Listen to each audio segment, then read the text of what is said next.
Umaga sa inyong lahat at purihin at pasalamatan natin ang Diyos sa buwan na ito ng Marso. Dati kapag tumungtong na yung Marso, ito ay buwan ng graduation o ng pagtatapos. Kaya pag-abot ng second week ng March, kaliwat kanan na ang mga commencement exercises.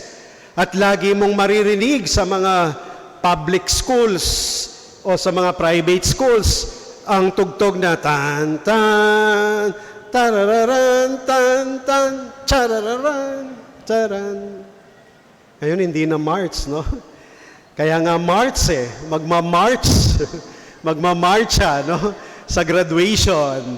Ngayon ibang mga buwan na yung graduation Kaya kapag March, ang unang last song syndrome o LSS sa isip ko, yun nga, no? Charararan, charan, charararan, tararan, tararan. Pag tumugtog na yon, anong ibig sabihin nun? May kainan. Yan, no? Yan ang inihintay ko, no? Uy, kainan, no? Kaliwat kanan, ang graduation celebration, may kainan. So, I love you, March, no? Salamat sa Diyos, sumabot tayo sa March, no? Maminamahal na kapatid, kung papansinin po natin ang mga liturgical celebrations sa ating simbahan, may mapapansin kayo na may mga kaganapan sa buhay ni Jesus na ipinagdiriwang natin. Minsan fiesta, minsan solemnity, minsan ginagamit pa itong titulo o patron ng mga parokya o simbahan. Halimbawa, merong yung kapanganakan ni Jesus o nativity, no? Nung sinilang siya. Kaya merong Church of the Nativity o Parish of the Nativity of the Lord. Nung siya ay magpahayag, makita nung mga pantas o ng tatlong mago, Epiphany ang tawag natin, kaya merong Church o Parish of the Epiphany, no? Epipanya, pagpapahayag. Noon namang binyagan siya, no? The Baptism of the Lord. Tapos nung last Sunday, narinig ninyo yung Gospel, the Transfiguration, no? O yung pagbabagong anyo. Kaya merong Parish of the Transfiguration o Church of the Transfiguration. Tapos, pagdating ng muling pagkabuhay, no? Meron ngang malapit-lapit yata dito ang parokya ng muling pagkabuhay ng Panginoon, no? Or the Church or Parish of the Resurrection.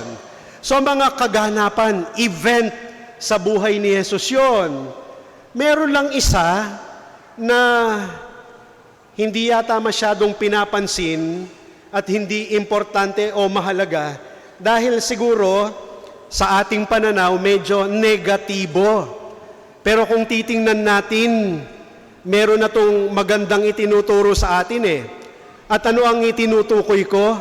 Yung ating narinig sa Ebanghelyo ngayon. At ano ang pangyayari o event sa buhay ni Jesus?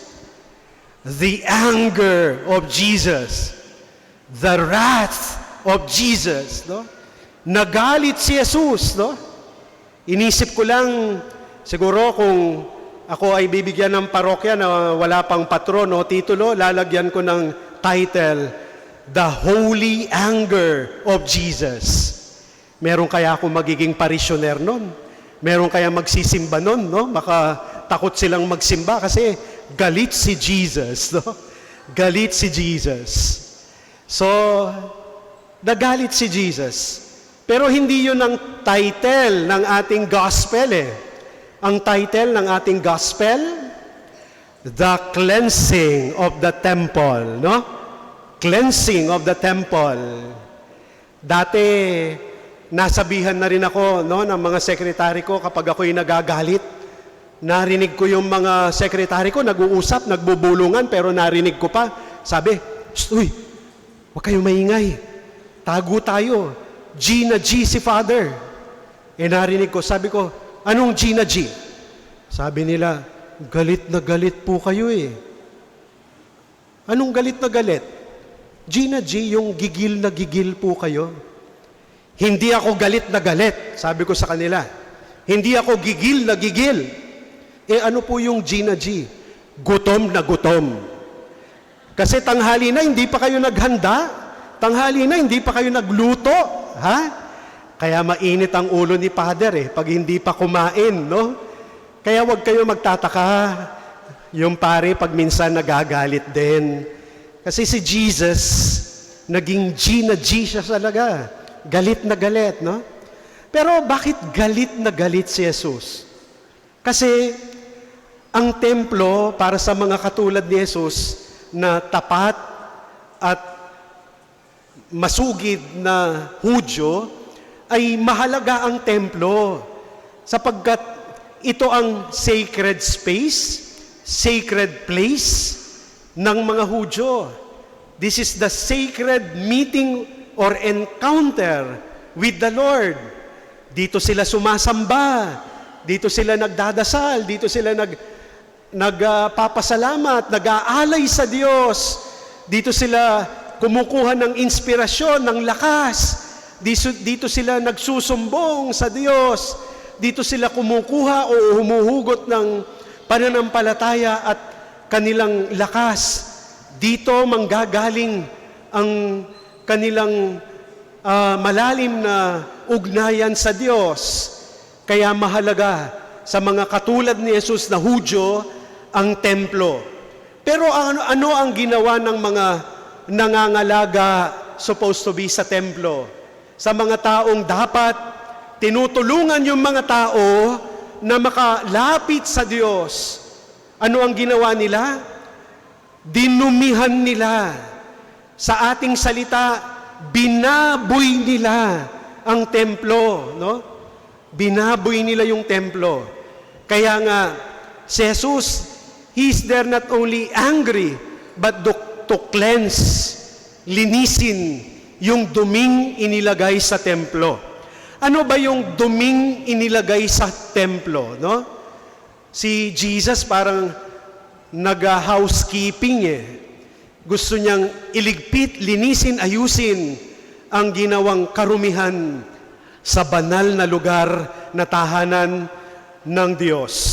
So ano yung dearth na iniwan o inilagay ng mga taong pinagkatiwalaan upang magpatakbo sa templo, no? Dearth.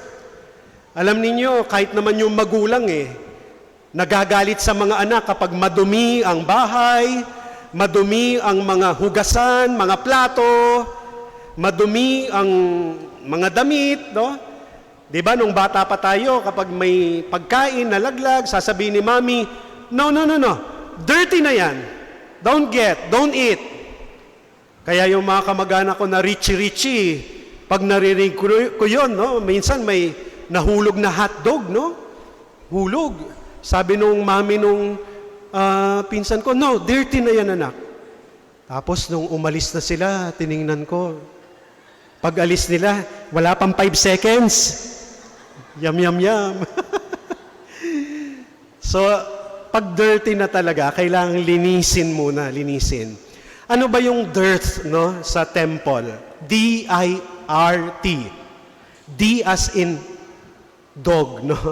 So dirt, no, which Jesus cleansed. Letter D, gusto ni Jesus na linisin ang templo sa discrimination o diskriminasyon. Imaginein mong tahanan ng Diyos, templo, pero merong diskriminasyon.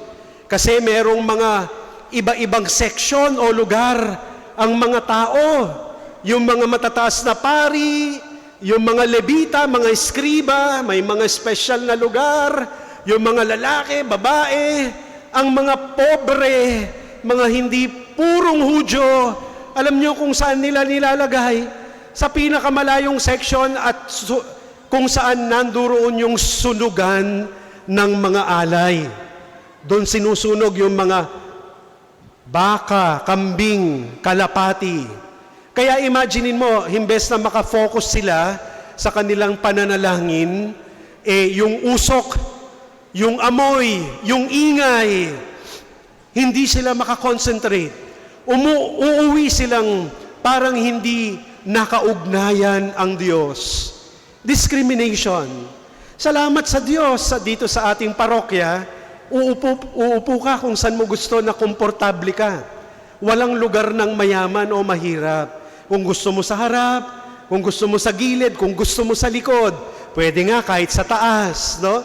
Yung mga nagsiserve, kaya nasa harap lang for practical reason, para hindi maging komplikado. Pero we thank the Lord. Pero sana hindi lang sa lugar ng upuan. Sana hindi po tayo discriminating person. Usong-uso ngayon ang discrimination sa ibang bansa. Tayong mga Pilipino, tayo ay dinidiscriminate pa rin ng mga ibang mga lahi. Kaya sana hindi tayo magkaroon ng diskriminasyon din sa iba, lalo-lalo na dito sa ating simbahan, lalo-lalo na sa ating pamilya o sa ating komunidad. Sapagkat magagalit talaga si Jesus. Gusto ni Jesus na linisin ang puso natin sa ating diskriminasyon sa kapwa. Pangalawa, letter I, nagalit si Jesus at gusto niyang linisin ang mga injustices, ang kawalan ng katarungan kahit na sa loob ng templo. Bakit walang katarungan? Kasi yung mga pobre na mga Hudyo, yung mga walang pambili ng mga maiaalay na baka o kambing o tupa o kalapati, nag-aalaga na lang sila. Pero kapag dala-dala nila ito sa templo para i-offer, meron munang quality control o paring magche-check. Sasabihin niya, yung kambing mo payat, yung kambing mo may sugat, hindi pwede yan. Kailangan mong bumili ng mataba, maganda at maayos na kambing para ialay sa Diyos. Ang pobre at kawawang Hudyo, uuwi siya na luhaan na hindi nakapag-alay sa Diyos sapagkat hindi niya kayang mag-alay o bumili ng mga itinitinda nila doon sa templo. Di ba injustice yun? Di ba unfair yun? Buti nga dito, kapag tayo ay nag-aalay, hindi chinecheck ng pari o ng UCG kung magkano yung hinuhulog natin. Hindi sinasabi, uy, bakit 20 lang yan? Hindi pwede yan, di tatanggapin ni Lord yan. Dapat 100, 500, 1,000. No? Walang ganon. Kung ano yung bukal sa puso natin, masaya tayong ibibigay sa Diyos, kung ano ang kaya natin, kung ano ang patas para sa atin at para sa Diyos. Pero sana, yung kawalan ng katarungan, hindi lang sa simbahan, kundi sa ating komunidad at sa ating mundo, ay mawala, no? Sapagkat nakakalungkot sa kwento ng sangkatauhan, napakaraming injustices sa mundong ito. Sa bansa pa lang natin, sa ating komunidad, sana huwag tayong dumagdag, huwag tayong maging dahilan upang ang isang pobreng tao ay umiyak sa Diyos at magsabing, Lord, bakit ganito? Bakit walang katarungan sa mundo? Sana hindi tayo maging dahilan upang magalit si Jesus dahil merong walang hustisya, no? Sa ating pamilya o sa ating lipunan o maging sa ating simbahan. Yung pangatlo at pangapat ay magkapatid na letra, no? Na ikinagagalit ni Jesus at gustong linisin ni Jesus sa templo sa Jerusalem. At ano iyon? Sabi nga, magkapatid ang magnanakaw sa kapwa magnanakaw. Letter R, robbers. Letter T, thieves. Mga magnanakaw, mandaraya, mandarambong, mambubudol, mangi-scam. Ito yung mga ikinagagalit ni Jesus sa templo Imbes na yung mga taong pumunta doon, makalapit sa Diyos, makapagpasalamat sa Diyos, makabili ng tamang alay sa Diyos, Sapagkat ang pera na ginagamit nila nung panahon ni Jesus ay ang pera na ginagamit ng Imperyong Romano. Meron itong mukha ng emperador. Hindi pwede itong gamitin sa templo. Sapagkat sa templo, dapat ang pera na ginagamit ng mga Hudyo. Kaya meron silang palitan ng pera doon. Pero ano ang ginagawa ng mga mandarambong, mang-i-scam? Papalitan nila ng kung hindi mang napakababa, ibebenta nila ng napakamahal yung perang ginagamit para makapag-alay sa templo. Mga magnanakaw ng pagkakataon para makasamba sa Diyos, makalapit sa Diyos, makapagpasalamat sa Diyos. Mga magnanakaw ng kaligayahan, mga magnanakaw ng kapayapaan ng kalooban, mga magnanakaw ng kaligayahan sa buhay, no? So ito yung mga dumi na nais linisin ni Jesus sa templo. At mga minamahal na kapatid, ito rin sana ang nais ng Diyos sa atin, na sana binibigyan tayo ng gabay kung paano manatiling malinis ang ating puso at ang ating katawan. Sapagkat ito ang tunay na templo o tahanan ng Diyos. Sinabi nung anniversary, fifth anniversary dedication ng ating simbahan ni Bishop Tobias, na hindi ang gusaling ito ang simbahan. Kayo, tayo, ang isa't isa.